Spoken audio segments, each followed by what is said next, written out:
What is going on, YouTube? Joe here with Color Nation Media, bringing you yet another episode of Pokemon X and Y Battle Spot Live. Today's episode is number 55, I believe. It's been a while since I recorded Battle Spots. I've just been recording a whole bunch of Wi-Fi battles back-to-back. I did it kind of strange. I know you guys know that I'm on vacation right now by the time you're watching this. But, yeah, instead of, recording it as a day-to-day thing, I just went and recorded all of my Wi-Fi battles, 6v6. Back to back, and then now I'm doing Battle Spot back to back, so it's been a few days since I've actually sat down and recorded this. So yeah, I'm pretty sure it's episode number 55. Anyway, we're bringing a new team today, and coming into today's episode, we're still at a 20-game differential. 63 and 43 is the record. Before we get into the team and the challenges, though, just would like to remind you guys of our like goal, which is 60 likes on this video, so we can reach that. That would be fantastic. That will help me continue to bring you these lovely daily Wi-Fi battle uploads and all that good stuff. So yeah, your support is much appreciated as always. I love you guys. Love you guys. Alright, so let's get into the team for today, and the next couple days actually, because you know how it is by now. I mean, if you're not new to the channel, you know that I bring the same team for 2 to 3 episodes, depending on how they do. So we're bringing Assault Vest Druddigon, Scarfed Nidoking, Specs Manectric, that's right, not Mega, Focus Sash Shiftry, because Shiftry is amazing, just especially defensive. Leftovers, Recover, Willow, Shadow Ball, Scald, pretty standard. Jellicent, and then Life Orb Autotomize Aggron. So I have no idea how this is going to work out, because I haven't really tried a lot of these Pokemon on battles, but I know Shiftry is amazing. It was amazing a couple of months ago when the meta was a little bit different. It hasn't changed too much, but Shiftry is just so good. So good. So our opponent is Castor with a 1500 rating, because I believe the ratings have been reset, so everybody's back to 1500. He actually has a very cool team.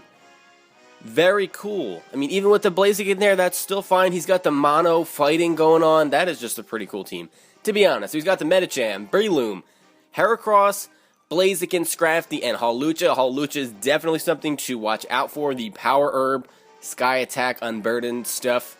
That is something that I'm scared of, to be honest. To be honest, I'm scared of that.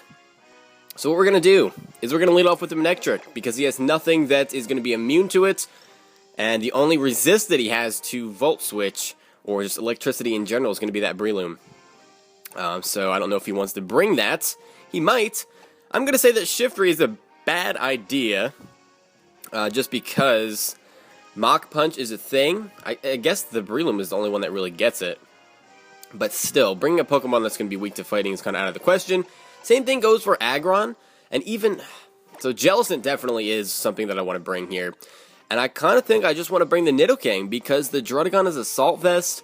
I don't know how well it's going to take hits. It is Sheer Force and not Rough Skin. So, yeah. Alright, so we're going to bring the Manectric, the Jellicent, and the Nidoking, all special attackers, but it should fare well against this team, which is all physical attackers. And I've got the Jellicent that's going to be immune to the fighting type move, so he can't really just come in and start spamming high jump kick. That's not going to work out too well for him at all. At all. I'm hoping we don't see a Mega Blaziken. That's really not what I want to see. He's going to start off with the Breloom, which is not a bad idea whatsoever. Now, as far as what these things like to do, a lot of them have Focus Sash. And he's probably just going to Spore me. And there's nothing I can do about it. Don't have anything on my team that has Vital Spirit or Lumberry. So he's just going to... that's not cool. That is not cool. He's just going to put me to sleep and then maybe start setting up Sword Stances. And that's going to be not fun. Not a fun time at all. So, do I want to Volt Switch? Do I want to, or do I just want to go straight into Jellicent? I'm actually having a hard time deciding. I feel like the best play here is to Overheat, actually. So that's what we're going to do. And it actually connects. I was a little bit afraid that it was going to miss there. We do outspeed, obviously, because Breloom is pretty slow. He's going to survive with the Focus Sash, because that's what most of these things run on Battle Spot. Here comes the Spore. As my special attack drops, there it is. Too predictable. I kind of want to just switch into something else at this point, because I just do. I just do. I kind of want to go into Jellicent because, well, no, I don't want to get double spored either. But you know what? I don't think he's going to do that. I don't see that as being a thing. So let's go into... Nidoking's actually going to resist the Mach Punch as well. So that is something that's cool. But I feel like the best switch... This is tough. This is tough. If I go into Jellicent and he Seed Bombs me, that could be a problem. Let's go into the Nidoking here, because I don't think he can kill me with anything. I do not think he can. So if he kills me, if he one-shots me with a Seed Bomb, I think that's just, I don't know. I don't know what to think about that. He's going to go for the Rock Tomb. Very interesting idea. I should still outspeed, though, because I am Scarfed. So I'm not too worried about it. So what we're going to do here is just Sludge Wave. Because we just want to get rid of this thing. That's really all it comes down to. He's going to withdraw. I should have maybe went into the Ice Beam for the Hawlucha coming out. No, Medicham. Okay. Okay, well, he's not going to like taking this Sludge Wave too nicely. Actually, it didn't make sense. He's not going to like taking this Sludge Wave too much. That almost kills. And I don't know. I know these things like to carry... Decisions.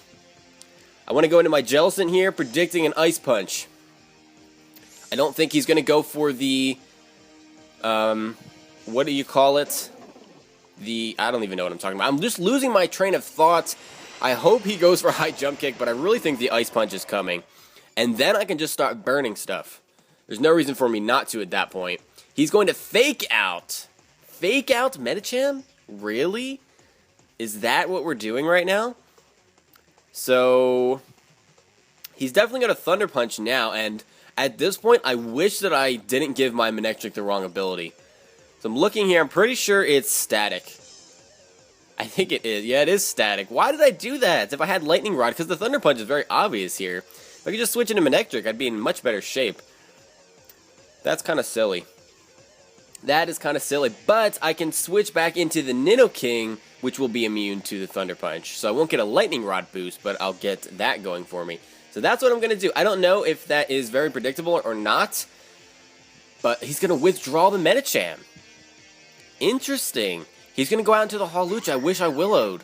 I really wish I Willowed at this point. Now, though, we can go for a Ice Beam, because that will hit everything.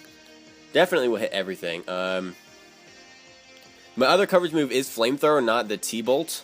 So I know T-Bolt has better coverage with Ice Beam on Nidoking, or just in general, the whole Bolt Beam combination, that kind of stuff. But I'm running Flamethrower, because that's what I'm doing. That is just what I'm doing, so deal with it. Ice Beam is coming, see if he wants to switch out here.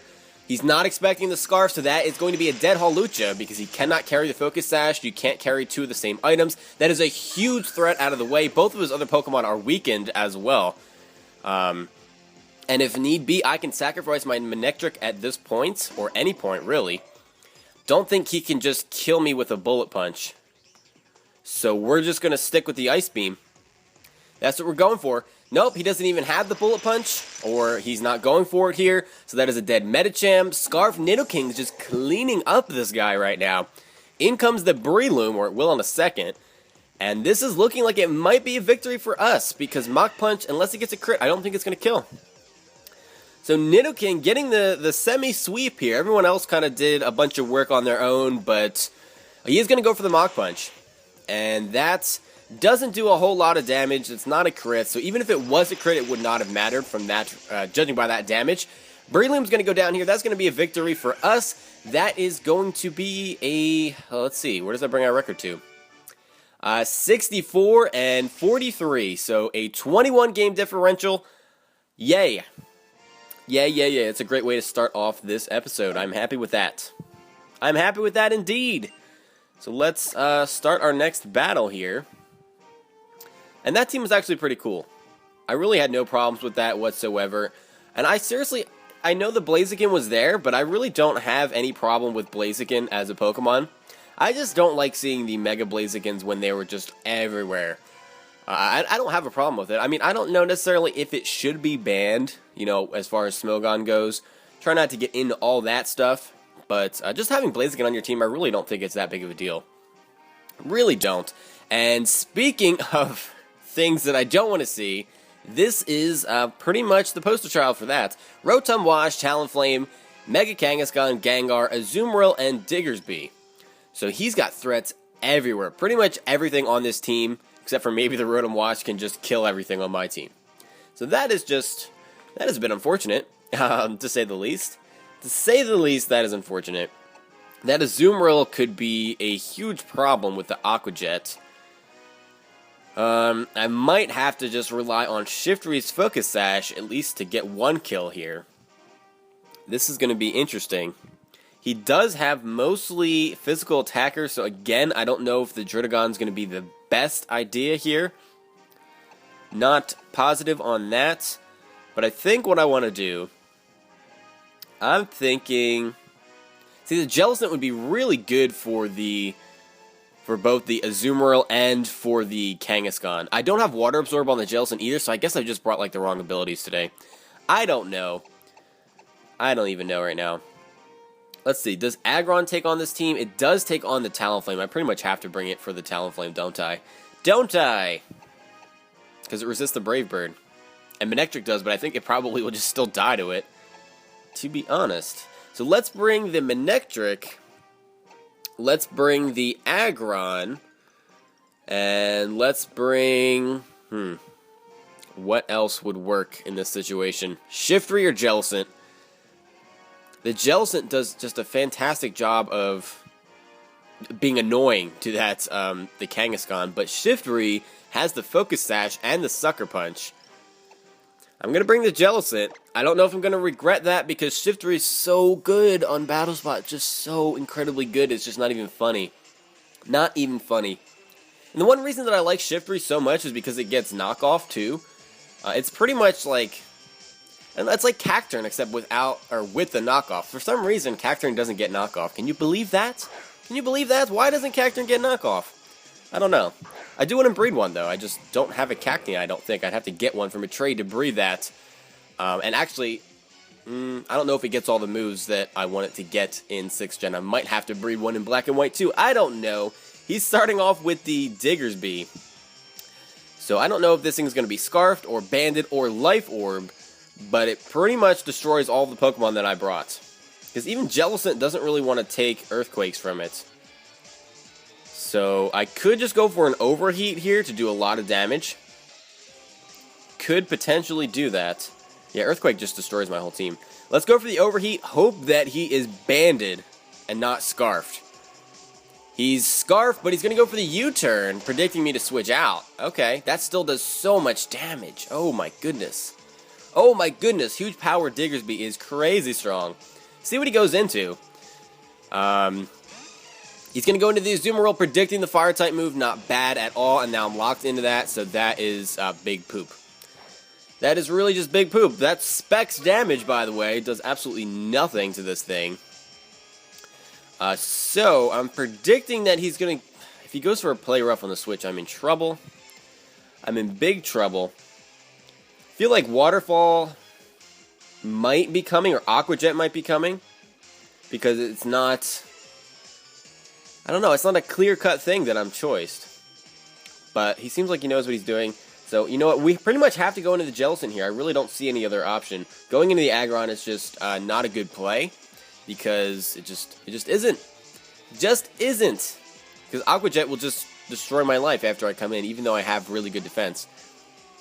So, yeah, the Diggersby and Azumarill combination is incredibly powerful. There's the Aqua Jet, and it does connect. It's probably like, what is this guy doing? Why is Aqua Jet connecting? That makes no sense. Should be Water Absorb. But actually, Cursed Body is not a bad ability. So, it's not like I brought the wrong ability. It's just, that's the one that I chose. So, I'm living with it. I'm living with it.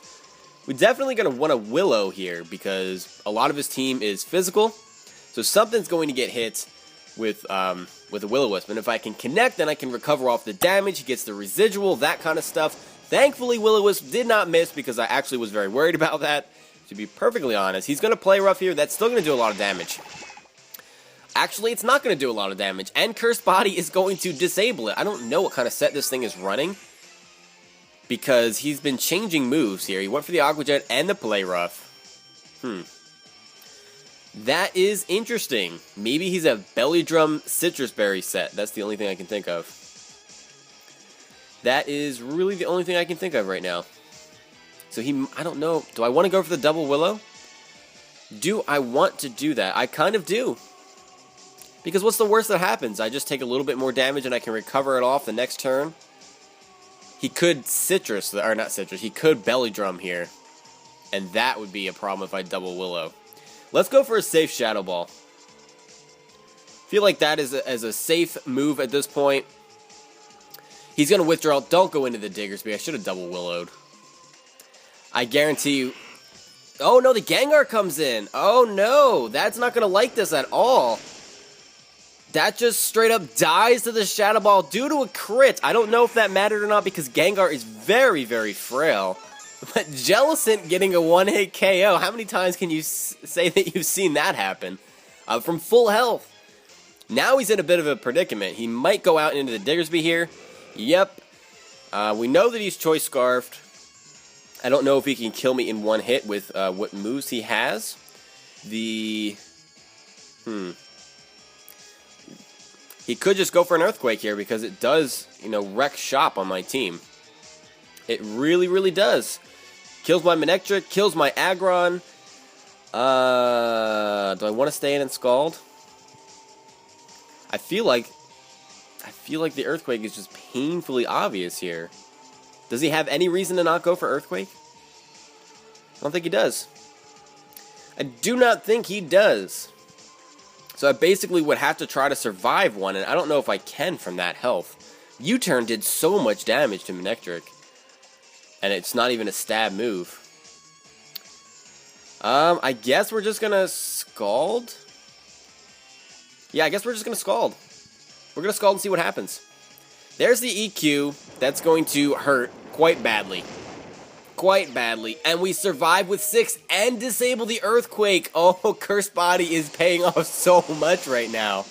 Scald does a lot of damage. And we get the burn. Oh, what? What is going on?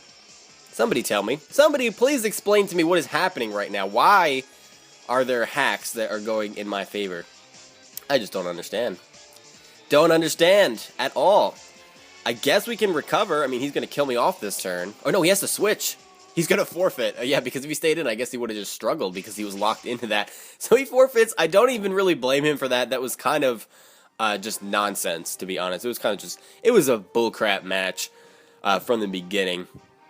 But anyway, that's going to be a victory for us. That is another double victory. So we've had 2 double victories in the last 3 episodes after having that back-to-back double loss. What was it, last week? And that was not fun. Not fun at all. So that brings our record up to 65 and 43. So we are looking good. 22 game differential. We will have a chance next episode to finally get past the 22 game differential. That has been the ceiling. That's the highest we've ever gotten, is a 22 game differential. Every time that we get there, we just go 1-1, 1-1, and then eventually a double loss or 2 after that. But so far, this team has been doing great. That second match, I don't know if we can really base too much off of that because of how hacksy it was with the Cursed Bodies activating left and right and that kind of stuff. But anyway, the first battle went well, so I'm just looking forward to using this team again. Like I said, we'll probably bring this 2 more times, and then we'll switch it up after that. So I want to thank you all for watching. As always, don't forget to leave a like on this video if you enjoyed it, because it does help out a lot. And I will see you guys for the next episode. But until then, game on.